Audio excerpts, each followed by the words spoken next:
Good morning students. आज हम कक्षा 4 की हिंदी व्याकरण का पहला पाठ पढ़ने जा रहे हैं, जिसका शीर्षक है भाषा एवं व्याकरण।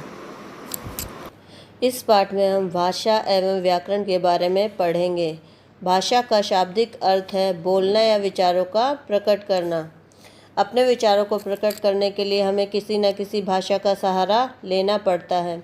भाषा वह शक्ति है जिससे हम अपने सभी विचारों को दूसरों से प्रकट कर सकते हैं। अतः हम कह सकते हैं कि विचारों का आदान प्रदान ही भाषा है, अर्थात भाषा के माध्यम से हम अपने विचार एक दूसरे तक पहुंचा सकते हैं।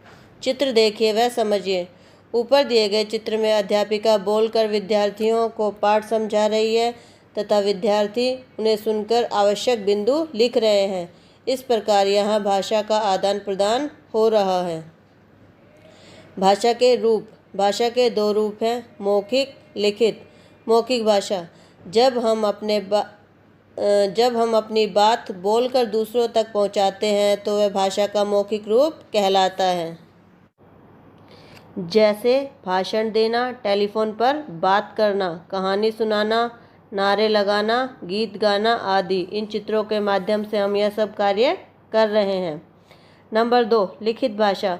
जब हम लिखकर अपनी बात दूसरों तक पहुंचाते हैं तो वह भाषा का लिखित रूप कहलाता है। जैसे पत्र लिखना, परीक्षा में लिखना, समाचार पत्र पढ़ना आदि। इन चित्रों में हम यह सब देख रहे हैं। कभी कभी हम अपने विचारों या संकेतों द्वारा भी अपनी बात दूसरों तक पहुंचाने का प्रयास करते हैं। भाषा का यह रूप सांकेतिक भाषा कहलाता है, परंतु यह मान्य नहीं है। लिपि। जब भी हम कुछ बोलते हैं तो हमारे मुख से कुछ ध्वनियाँ निकलती हैं।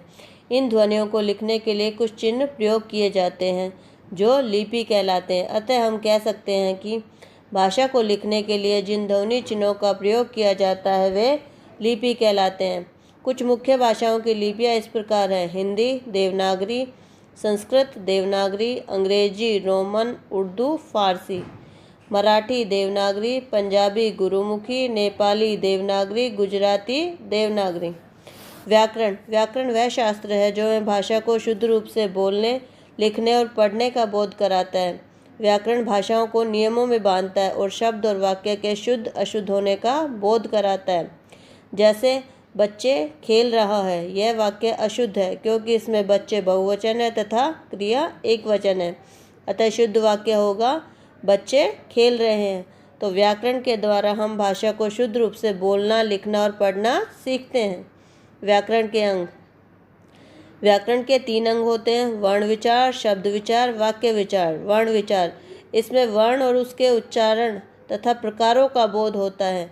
शब्द विचार, इसमें शब्दों की उत्पत्ति, रचना और भेदों की जानकारी मिलती है। वाक्य विचार, इसमें वाक्य और उसके भेद व रचना आदि का बोध होता है। कुछ और भी जानें। 14 सितंबर 1949 को हिंदी को भारत की राष्ट्रभाषा घोषित किया गया था। इस दिन को हम हिंदी दिवस के रूप में मनाते हैं। सभी विदेशी भाषाएं रोमन लिपि पर आधारित हैं। फारसी लिपि दाएं से बाएं लिखी जाती हैं। इस पाठ में हमने क्या क्या जाना। भाषा द्वारा हम अपने विचारों को आदान प्रदान करते हैं। भाषा के 2 रूप होते हैं, मौखिक और लिखित। भाषा का लिखित रूप लिपि कहलाता है। व्याकरण हमें शुद्ध रूप से बोलना व पढ़ना लिखना सिखाता है। अब आपको इस पाठ के मौखिक और लिखित अभ्यास अपनी हिंदी की नोटबुक में करने